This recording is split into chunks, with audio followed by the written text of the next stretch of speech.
Hello मित्रों, last में આપણે જે મેક્સવેલના વેગ વિતરણ સમીકરણ છે એ સમીકરણ આપણે લાસ્ટમાં આટલા સુધી પ્રૂવ કરેલું હતું. ઓકે, આ એક ઇક્વેશન સુધી આપણે એને પ્રૂવ કરેલું હતું. હવે મેં તમને કીધું હતું કે અહીંયા આપણે એ અને બીની કિંમત જે અચળાંક છે કોન્સ્ટન્ટ એ અને બીની આપણે વેલ્યુ ફાઇન્ડ કરવાની છે. બરાબર, એની કિંમતો આપણે શોધવાની છે.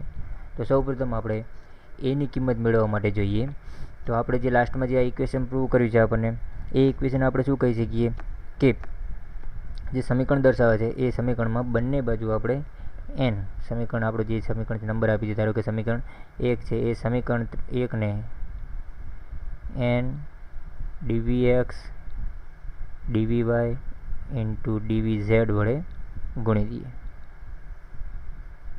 બરાબર, આપણી પાસે જે સમીકરણ બતાવે છે એને એન ડીવીએક્સ ડીવીવાય ડીવીઝેડ વડે ગુણી દઈએ. એટલે આપણે એની ડાબી બાજુ અને જમણી બાજુ બંને સાઈડ આપણે એન ડીવીએક્સ ડીવીવાય અને ડીવીઝેડ વડે આપણે ગુણી દઈએ છીએ.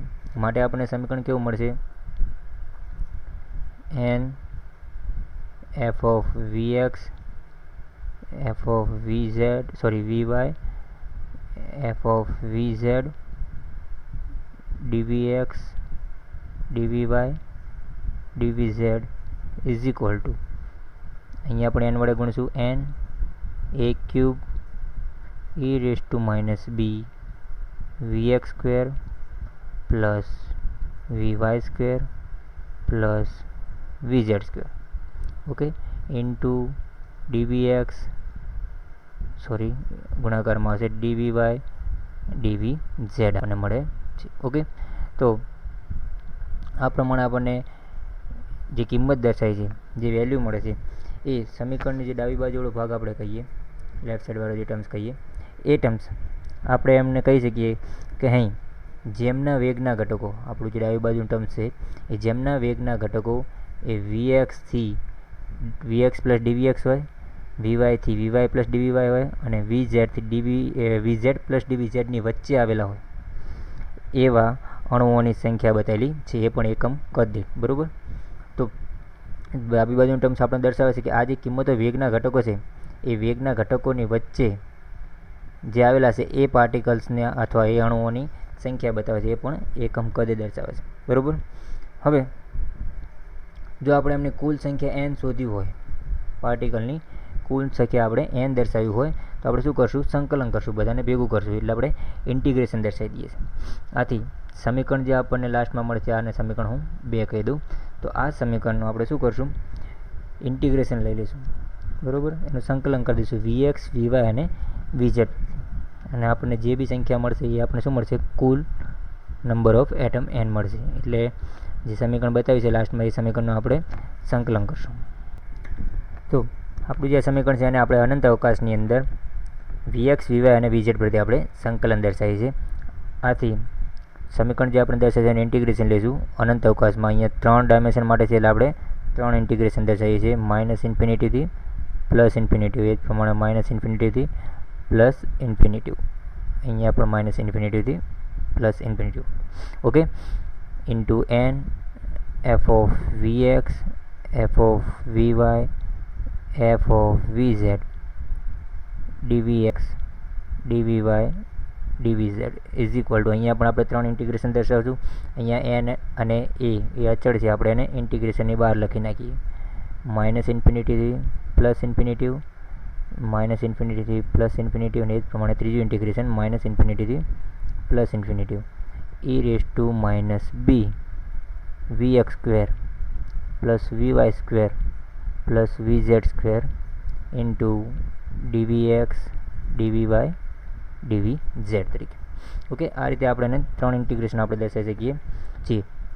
તો અહીંયા કીધું પ્રમાણે જે આપણે અનંત અવકાશની અંદર ઇન્ટિગ્રેશન લઈશું તો ડાબી બાજુ બતાવે છે કુલ નંબર ઓફ એટમ એન થઈ જાય છે.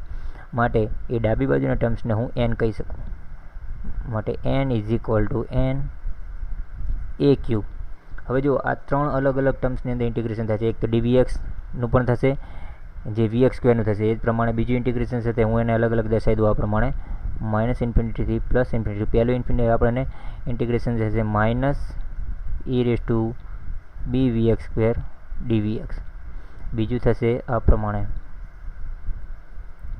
e raise to minus B V square D V Y, અને ત્રીજું થશે માઇનસથી plus infinity e raise to minus V Z square D V Z. Okay, આ પ્રમાણે 3 ઇન્ટિગ્રેશન થશે. તો અહીંયા આપણે એકનો જવાબ લઈએ તો આવું કોઈ બી ઇન્ટિગ્રેશન હોય કે માઇનસ ઇન્ફિનિટીથી plus infinity e raise to minus B X square D X આપણે આવું દર્શાવીએ છીએ, બરાબર. બી એક્સ સ્ક્વેર ડીએક્સ હોય તો આવું આપણે ઇન્ટિગ્રેશનને દર્શાવી શકીએ છીએ પાઈ અપોન બી રેઝ ટુ 1/2. ઓકે, પાઈ અપોન બી રેઝ ટુ 1/2 એટલે વર્ગમૂળ પાઈ અપોન બી તરીકે આપણે એને દર્શાવી શકીએ છીએ. પરંતુ આપણે આગળ એવા કેટલા 3 ટર્મ્સ છે તો એનું ક્યુબ થઈ જશે.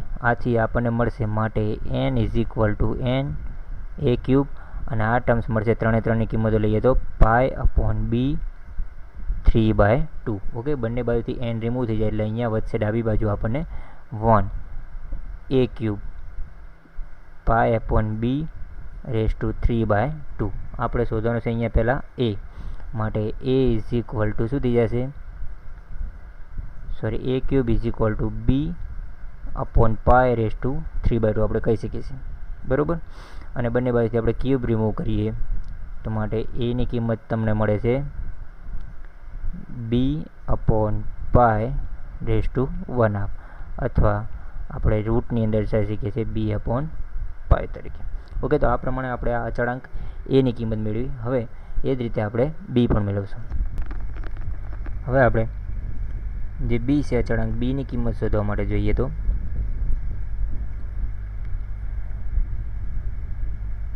આપણા આગળ જે સમીકરણ 18 હતું, સોરી, આપણા પાસે જે સમીકરણ હતું એ સમીકરણ ઇન્ટિગ્રેશનવાળું સમીકરણ જે અહીંયા મેં દર્શાવ્યું છે એ સમીકરણને આપણે હવે 1/2 mv સ્ક્વેર વડે મલ્ટીપ્લાય કરશું, બરાબર. આપણે શું કરશું, 1/2 mv સ્ક્વેર વડે આપણે બંને સાઈડ એમને શું કરશું, મલ્ટીપ્લાય કરી દઈશું. તો મલ્ટીપ્લાય કરતાં આપણને સમીકરણ જે મળે છે આપણે ટ્રિપલ ઇન્ટિગ્રેશન દર્શાવી દઈશું n into 1/2 mv square f of vx f of vy and f of vz into dvx dvy dvz is equal two જમણી સાઈડ પણ આપણે શું કરી દઈશું 1/2 વડે 1/2 mv સ્ક્વેર વડે ગુણી દઈશું. ઓકે, ઇન્ટિગ્રેશન દર્શાવશું. અહીંયા પણ આપણે 3 ઇન્ટિગ્રેશન દર્શાવશું 1/2 mv square e raise to minus B vx square vy square plus vz square into dvx dvy dvz. Okay, આ રીતે આપણને સમીકરણ મળે છે. હવે આ જે સમીકરણ છે આ સમીકરણની અંદર આપણે એની કિંમત સબસ્ટિટ્યુટ કરી દઈશું. લાસ્ટમાં આપણે જોઈએ તો એ બરાબર આપણે અંડર રૂટ બી અપોન પાઈ મળે છે. ઓકે, અથવા એ ક્યુબ બરાબર આપણે દર્શાવી શકીએ છીએ બી અપોન પાઈ રેઝ ટુ 3/2 આપણે દર્શાવીએ છીએ, બરાબર. તો આ કિંમત આપણે લખી દઈએ કેમ કે આપણી પાસે એ ક્યુબ આપેલા છે. તો હું લખી શકું છું n ઇન્ટુ એ ક્યુબની જગ્યાએ લખશું બી rays to 3/2 upon pi raise to 3/2. Okay, આપણે દર્શાવી શીખી છીએ. અને 1/2 નો જે 2 છે આપણે અહીંયા દર્શાવી દઈએ ઇન્ટુ mv સ્ક્વેરમાં જે પદ છે એમને પણ આપણે કોમન લઈ લઈએ. ઇન્ટિગ્રેશન આપણે એક કરી દઈએ અને કઈ રીતે હું તમને દર્શાવું, વી સ્ક્વેર આપણી પાસે છે જ, e રેઝ ટુ માઇનસ બી આ vx square plus vy square plus vz square is equal two આપણે વી સ્ક્વેર લઈ શકીએ છીએ. તો એની જગ્યાએ હું દર્શાવી દઉં વી સ્ક્વેર, અને dvx dvy અને dvz જે દર્શાવે છે એને આપણે વીમાં કન્વર્ટ કરવા હોય તો dqv તરીકે આપણે લઈ શકીએ છીએ. ઓકે, તો આવું એક ઇન્ટિગ્રેશન આપણા ટર્મ્સમાં બની જાય છે. હવે જો આ dqv છે, હું અહીંયા સાઈડમાં લખું છું, dqvને આપણે 4 પાઈ વી સ્ક્વેર ડીવી તરીકે આપણે દર્શાવી શકીએ છીએ, બરાબર. dqvને આપણે શેના માટે દર્શાવી શકીએ છીએ, 4 પાઈ વી સ્ક્વેર ઇન્ટુ ડીવીના ટર્મ્સમાં આપણે જે સ્ફેરિકલ વોલ્યુમ માટે દર્શાવતા હોઈએ છીએ જે એના માટે આપણે આ કિંમત લઈ શકીએ છીએ dqv બરાબર 4 ઓકે સોરી, તો એ ડી ક્યુબ વીની જગ્યાએ આપણે 4πv² ઇન્ટુ ડીવી તરીકે આપણે દર્શાવી શકીએ છીએ. તો એ કિંમત પણ આપણે મૂકી દઈએ સમીકરણમાં. તો આપણને મળશે 4π(n)(b)^3/2 ઇન્ટુ m અપોન 2π(3/2) અને ઇન્ટિગ્રેશનમાં આ v² અને ડી ક્યુબની જગ્યાએ આપણે જે v² મૂકશું એ ટોટલ થઈ v⁴ થશે, e−bv² ઇન્ટુ ડીવી. આવું આપણને એક લાસ્ટમાં ટર્મ્સ મળે છે. ઓકે, હવે અહીંયા ઇન્ટિગ્રેશન ઉપર ધ્યાન આપજો.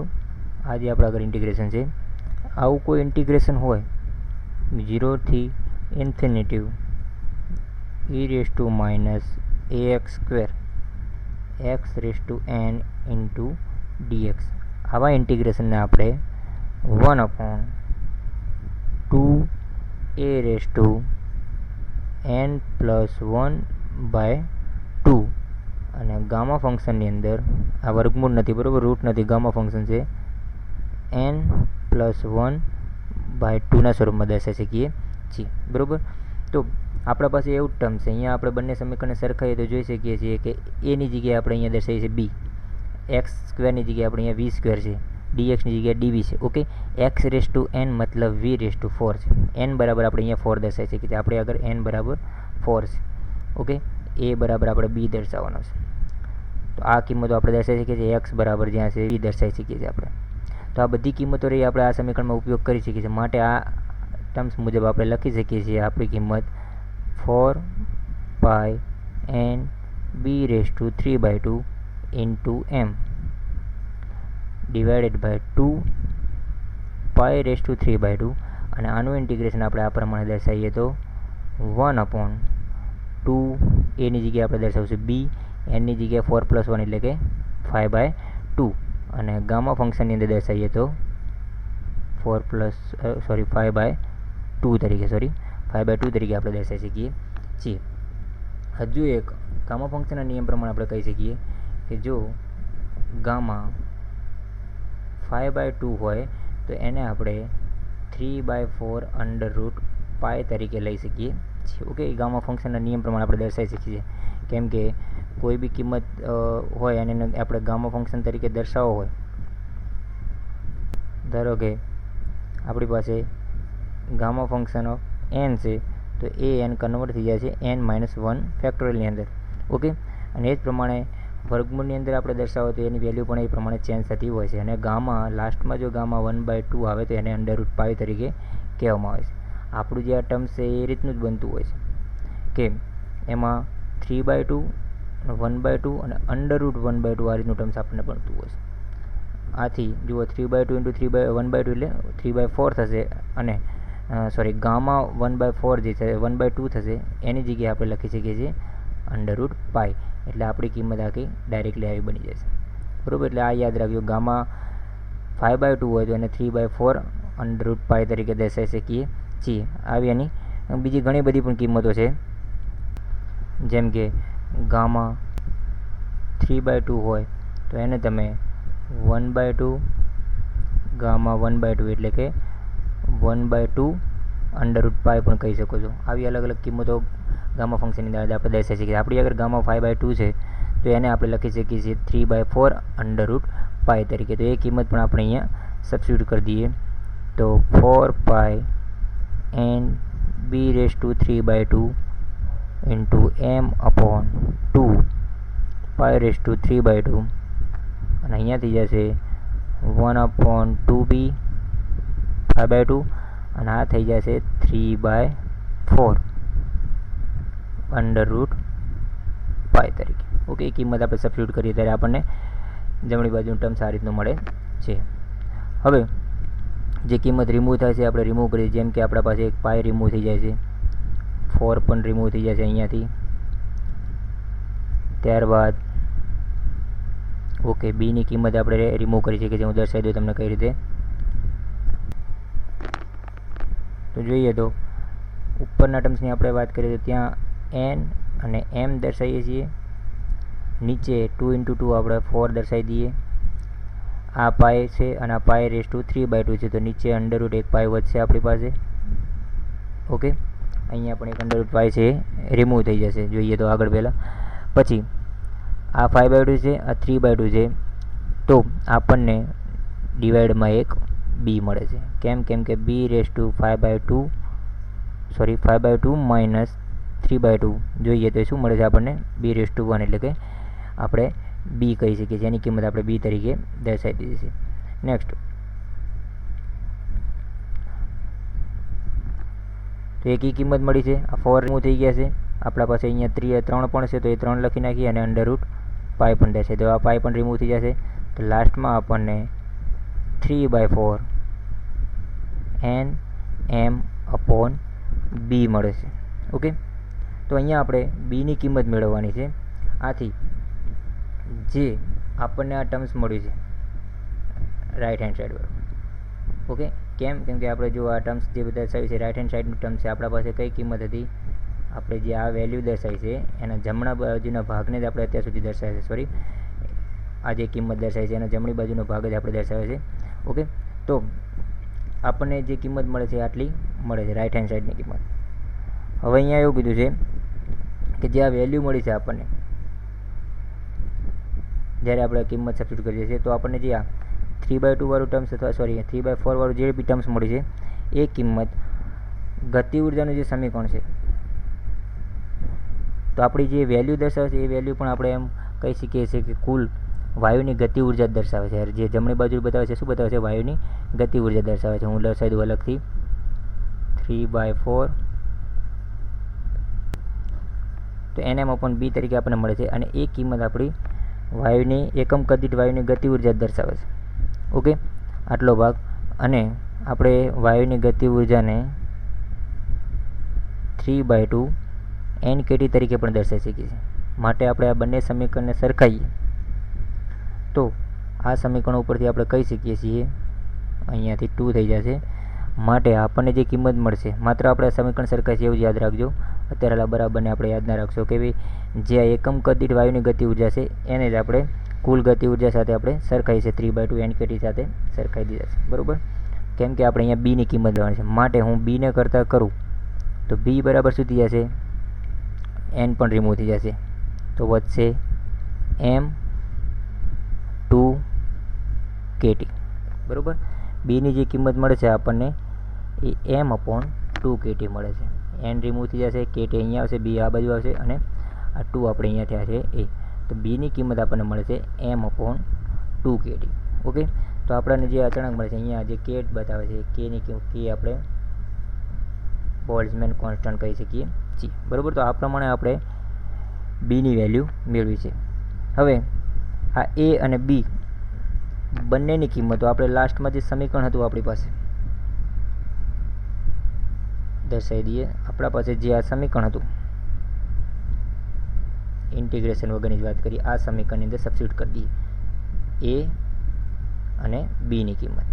ઓકે, તો એ બે કિંમતો આપણે સબસ્ટિટ્યુટ કરી દઈએ છીએ ત્યારે આપણને જે કિંમત મળે છે મેક્સવેલના વેગ વિતરણનું સમીકરણ છે, જેને હું dn તરીકે, જેની જમણી બાજુ ડાબી બાજુ છે dn તરીકે લઈ લઈએ. n એ બરાબરની કિંમત આપણે જે દર્શાવીએ છીએ એ કિંમત ધારો કે એને આપણે b/π તરીકે લેતા હતા, અંડરરૂટ b/π તરીકે આપણે દર્શાવતા હતા. બરાબર, તો એ જ કિંમત આપણે અહીંયા દર્શાવીએ છીએ, પરંતુ અહીંયા આપણે આગળ a ક્યુબ હતા એટલે b/π રેસ ટુ 3/2 આપણને મળતા હતા. ઓકે, તો એ કિંમત આપણે ત્યાં સબસ્ટિટ્યુટ કરી દઈએ તો dn બરાબર એની જગ્યાએ આપણે લખશું, અને બેની કિંમત પણ આપણે બીની કિંમત પણ આપણે સાથે સાથે સબસ્ટિટ્યુટ કરીએ, કેમ કે બી બરાબર આપણને શું મળે છે? M2πKT રેસ ટુ 3/2 થઈ જશે. એટલે આપણે a ક્યુબની જગ્યાએ આટલી કિંમત સબસ્ટિટ્યુટ કરી દઈએ. બરાબર, 2π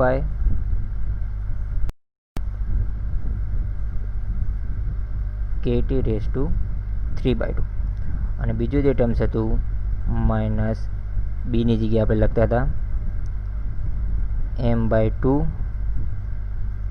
2πKT આપણે સળંગ દર્શાવી શકીએ છીએ. બરાબર, તો એ કિંમત આપણે લઈ લઈએ, પાય નહીં આવે ત્યાં, કેમ કે આપણે માત્ર બીની કિંમત દર્શાવવાની છે. M upon 2KT.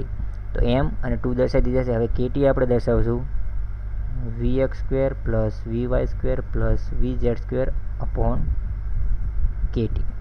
ઓકે, આ રીતે આપણે સમીકરણ આખું દર્શાવી શકીએ છીએ.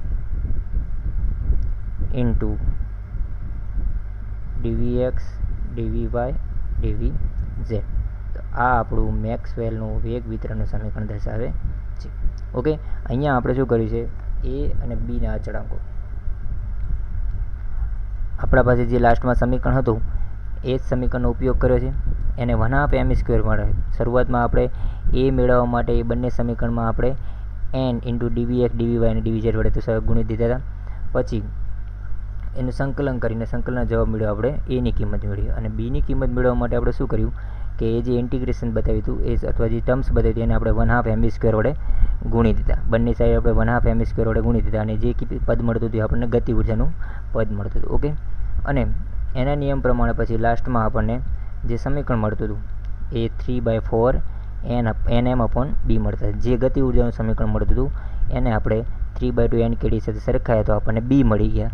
અને b અને એની કિંમત બંને કિંમતો આપણે ફરી એકવાર આપણી પાસે જે સમીકરણ હતું આ સમીકરણમાં આપણે સબસ્ટિટ્યૂટ કરી દીધા આ બે જગ્યા ઉપર. ઓકે, આને આપણે ડાબી બાજુ બરાબર dn તરીકે દર્શાવી માટે આપણે લાસ્ટમાં સમીકરણ dn બરાબર n into m upon 2πkt/3/2 બીની જગ્યાએ આપણે m અપોન 2KT દર્શાવી દીધા into VX² plus VY² plus VZ² dvx dvy અને dvz મળે છે. ઓકે, તો આ પ્રમાણે આપણે મેક્સવેલનો વેગ વિતરણ નિયમ ધારણ કર્યો છે. Okay, thank you.